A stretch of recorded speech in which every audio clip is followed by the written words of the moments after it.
شاب غير حياته ب5 أسرار محدش قاله عليهم. السر الأول: ابدأ حتى لو خايف. الخوف عمره ما كان مشكلة، المشكلة إنك تفضل واقف مكانك مستني تبقى جاهز. مفيش حد بيبدأ كبير، الكل بدأ بخطوة صغيرة وسط توتر وخوف وشك.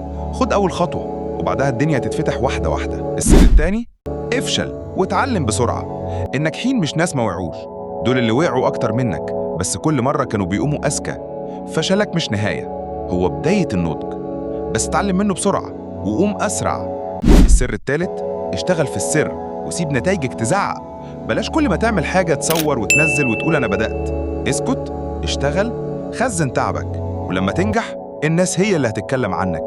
النجاح الحقيقي مش محتاج شو. قبل ما أقولك السر الرابع، اعمل لايك، كومنت واشتراك في القناة. السر الرابع: خليك ثابت حتى لو ببطء. في سباق النجاح الثبات هو اللي بيكسب، مش شرط تكون الأسرع، بس خليك اللي ما بيقفش. يوم بيوم، خطوة بخطوة، هتلاقي نفسك وصلت من غير ما تحس. السر الخامس: ما تستناش الفرصة، اصنعها بنفسك.